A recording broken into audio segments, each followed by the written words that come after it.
read books. They're good for you. Hey guys, it's Julia, and today I'm going to be sharing with you some of the books I've read recently, and so you can get ideas for what you can read during your social distancing period. I don't know. But yeah, so I'm just going to be sharing with you a few of the books that I've read in the past few months. Yeah, so let's just get started because there's a lot. I'm also going to be sharing with you some of the books that I'm currently reading, like in this moment. But yeah, let's just jump right into it. I think I'm going to start with romance because that's kind of what I read the most of. So one of the books that I read recently is called The Kiss Quotient by Helen Hoang. This is about a girl named Stella who has Asperger's. She works for this big company. She's very rich. She's gorgeous. She has everything, you know, but she doesn't have the best dating life. So she hires an escort to help her figure out why, like what she can do to make things better, because she's very analytical. So she's like trying to tackle the problem head on. This is a very good book. It helped, like, I always thought that since I have anxiety, that's going to be a hindrance in any future relationships. I'm single, hit me up. But this showed me that, like, there are people that are going to accept that and not care, because obviously the main guy character did not care that she had Asperger's. It was just a very sweet story, and I really, really loved it. Like, this is like, let me see what I rated it. I think I rated this 4.5 stars. I really liked it. This was so amazing. Read this in your quarantine. So I read this book a little bit ago. It's called The Unhoneymooner. Yeah, it's called what? It's the Unhoneymooners by Christina Lauren. They are one of my favorite romance authors. There's two. One's Christina and one's Lauren. But this is a really good book. It's about a girl named Olive who has a twin sister named Amy, and Olive thinks she's the unlucky twin. Amy gets everything. She wins all the competitions. Everything goes in her favor. Yada, yada, yada. So Amy's getting married, and Amy won this big honeymoon package to go to Hawaii. And on the night of the wedding, everyone but Olive and the best man, aka her like enemy nemesis person named Ethan, got sick. So Amy decides that she's going to give Olive and Ethan her honeymoon. So they decide to go have a temporary truce, that's what it says right here, and are gonna like go to Hawaii, go their separate ways, and have a good time. That doesn't end up happening, and they have to end up spending a lot of time together, and it's a very good book, and I really recommend it. It's so good. The next book I read recently is Josh and Hazel's Guide to Not Dating. So this is about a girl, by Christina Lauren, same author. They're great. I really recommend them. But this book is about a girl named Hazel who's kind of like this quirky ball of fun, just like, I don't want to say erratic because she's not erratic, but she's just like bouncing off the walls. When I think of her, I think of Jess from New Girl. And she has this friend from college named Josh M, who she's just recently ran into, and they're kind of incompatible. Josh is kind of this chill, like, go with the flow kind of guy, whereas Hazel is always running around, bouncing off the walls and things like that. And so they're attracted to each other, but they've made this kind of like silent deal that they're not gonna date. So they set each other up on blind dates all the time, double blind dates, just to hang out with each other. Things get fun. So this is a really good book. I did not explain it as well as I should have, but it's a really amazing book. Next book I read recently is Well Met by Jen Deluca. This book is a really good book. It involves Renaissance fair, which is really cool. But it's about a girl named Amelie who comes home after her sister and her niece were in a car accident, and she's just come to help out. So her niece has signed up for the Ren Fair at school. And so Amelie has to be there as like her guardian because her niece is underage. And the head of the Renaissance fair is very serious about it, and like this is his legacy. It's his family legacy. Like when Amelie comes in with this like lighthearted approach and she's just having fun, they kind of like get off on the wrong foot. So it's about Emily and Simon as they work at this Ren Fair all summer, and they kind of get to know each other more and like learn about why we kind of learn about why this Renaissance fair is so important to Simon. It's a really great book, and I'm just putting this note here that these descriptions of these books are not going to be very eloquent. Please forgive it, because if I sound like I'm out of breath, it's because I'm just trying to rush through the description. I don't know, but all of these books are really, really good, and I recommend that you check them out if you want to. So let's just move on. The next book I read recently is Bringing Down the Duke by Evie Dunmore. This book is set in England 1978, so this is kind of a historical romance. And it's about this girl named Annabelle Archer, one of the first female students at Oxford University. And her scholarship demands that she recruits men to help with the women's suffrage movement. Her target is the cold and commanding Duke of Montgomery, commander of Britain's politics. So Montgomery and Annabelle, they kind of go toe-to-toe, and Montgomery offers Annabelle a different offer. And locked in a battle with rising passion and impossible attraction, Annabelle will learn just what it takes to topple the Duke. This is so good. I flew through this book. And I love the cover, like it's really cute. But this is a really good book. As you can tell, I'm really into like enemies to lovers. That's just what is my cup of tea, but it's very, very good, and I really, really like it. Read this during your quarantine. I haven't read much contemporary lately, but I have read like a few books. The next contemporary I read was Fangirl by Rowell. This book was so good.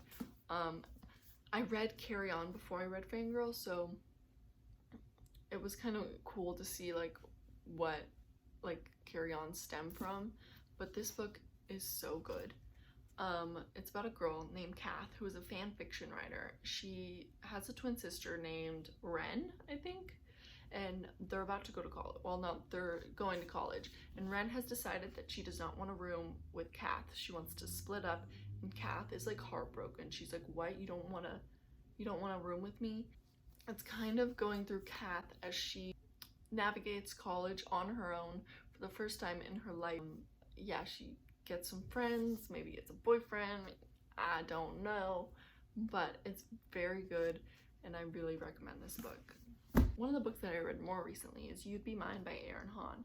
This is about a girl named Annie who is the daughter of two country singing legends who passed away 5 years ago. And since then, she's just been living with her grandparents and performing in bars with her friends, staying away from the limelight. But when one of a music producing plant, I don't know, what are they called? Like a producing company, sees one of her videos and sends this other country star named Clay Coolidge out to try and convince Annie to go on tour with him. So Clay is successful in convincing Annie to go on tour, and this is kind of about their relationship and how they navigate their traumas and what has happened in their life, because they both kind of had a rough life, and it's a really good book. I recommend this. It's good. So the next book that I read recently is The Rest of the Story by Sarah Dessen. This is about a girl named Emma Saylor whose mom passed away when she was 12. She doesn't really remember anything from her mom's side of the family.